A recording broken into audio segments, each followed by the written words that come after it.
Okay, so today's session we're going to talk about decision making with incomplete information. So we're going to explain the concept of asymmetric information, as well as we're going to identify and explain the concept of moral hazard as a result of market failure due to asymmetric information or asymmetry. The third thing that we'll do is identify and explain the concept of adverse selection as a source of market failure due to asymmetric information. So basically go link asymmetric information to market failure, which causes moral hazard, which is a form of moral hazard and adverse selection. So we need to identify what is asymmetric information. As you see on the board here, I have imperfect information, right, which leads to distort decision making, which then leads to allocative efficiency, which is then what? Market failure. All right. So we're accustomed to welfare losses. We're shown to occur when market participants did not have the information they needed to make a full informed decision, right? So if you're not able to have all the information on a particular good or service, then you will not make the best decision that you can actually make, right? Which would then lead to what? Allocative inefficiency, which would then lead to a form of market failure, whether it be moral hazard or adverse selection. So we'll touch on the next two things, which are moral hazard now. So what is moral hazard? Or how does this occur? Alright, so moral hazard occurs when there are hidden actions or moral hazardous behavior on a part of one party in a transaction. Alright, so if you have two people, you have the buyer and the seller, right? And if one person know more than the other, then you'll find that one person will have some sort of hidden actions. All right, so people tend to have hidden actions because they have more information than the other person. The example that I use here is insurance company. All right, so when you purchase a car, right, and purchase a car, you get insurance. So you might get a full coverage insurance, right? Say it covers you in any loss, damage, or any major issues, right? With the car, you get fully covered based on the insurance policy that you have. The hidden actions now would come from you as the person who is driving the car, the driver, right? The owner of the car, person with the insurance.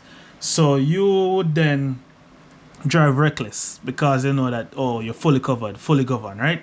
So because you're fully governed and you're fully covered, you find that drivers tend to drive recklessly or a little bit more carefree because they know the insurance will cover any damage or loss, right? So that's a form of moral hazard, right? You do hazardous things because you know you're covered. On the other hand, the insurance, while they're giving you this policy, they don't know that you are going to drive recklessly, right? So that kind of caused some confusion along the way, right? So the insurance knew that you're going to drive hazardous, then you find that they would put probably more, the insurance policy would actually increase or that kind of thing. It's hard for an insurance company to keep track on all of its members, and this is why this kind of issue is present. So you find that people gonna drive recklessly once they have the fully governed or fully covered, right? You find that they're gonna drive recklessly, more so than if they did not have a full coverage or any sort of insurance, right? When you thief out your parents' car, you don't have them have insurance, you figure as much that you have to drive carefully, right? You have to look out for the police or the popo, the Babylon, whatever the case is, because you don't want to get in trouble because the insurance don't cover you or you don't know if the insurance is there at all, right? So, as I said, since insurance company cannot provide what kind of actions you're going to take, then you find that this remains as a hidden sort of information, right? which result in a greater risk and a higher insurance claim, and hence miscellaneous of resources. So you find that insurance policy goes up because our insurance are high among certain ages. Think about as a youngster trying to get insurance, you find that his policy might be higher because the insurance think that you will drive recklessly, right? Based on the fact that you're younger and you're gonna take more risks. Well, in truth, you might not be a risk taker like that. As young as you are, you probably sound-headed, right?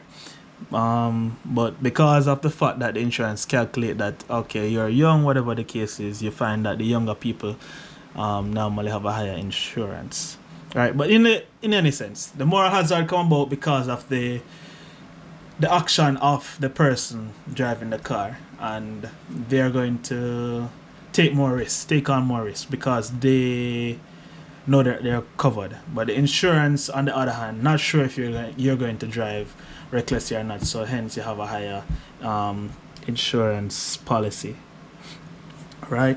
Also, you find that also helps use up certain resources that you wouldn't really need to use, all right, which is allocative misallocation of resources.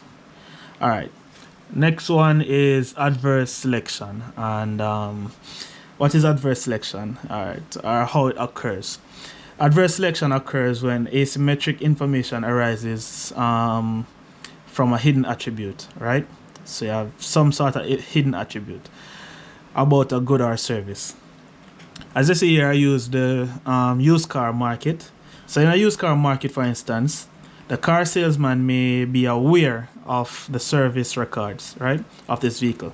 Must sell a vehicle, him know the service record, him know if him buy it from somebody else, and if the person never does service it before, or him never does service it, whatever the case may be, right? So the salesman may be aware of the service records of the vehicle, right? While the buyer, on the other hand, may not be privy to such information. So you are the buyer, you don't know whether or not there's any information. If the person services the car, they might list it as them service the car every month, and you know, people lie every now and then. So as a result, the hidden attributes, the buyer would not be certain about the reliability of the vehicle and may refrain from purchasing it. All right. So simply because them don't know if the person tell the truth or not, and this him not know much about car, right? The buyer. So because him don't know much about car, him not really know if the car was serviced, because him can't check for certain things, right? So him probably give up this opportunity. While the car might have been cheap, right? Relatively cheap. And because him not know nothing about the car, him not buy the car. So him give up a really good opportunity, right? However, on the other hand, it could have been a case where the person lists the car as, car drives smooth, shift like butter, and all them things there. But at the same time, the person might buy the car, and then all of this, he might drive the car good, and he might gas all the way to find out that the brake system not work that properly, alright? Make no accident. So it can go either way, but because of the asymmetric or the hidden attribute, in this case, you find that the decision making may not be as good. And then this is because of misinformation or hidden attributes, as I said, and about the car, which result in individual making a suboptimal decision. Alright, so make a suboptimal decision because of not knowing our hidden attributes. Cool? So that's it where adverse selection, moral hazard, and asymmetric information is concerned, as it cause market failure or misallocation of resources.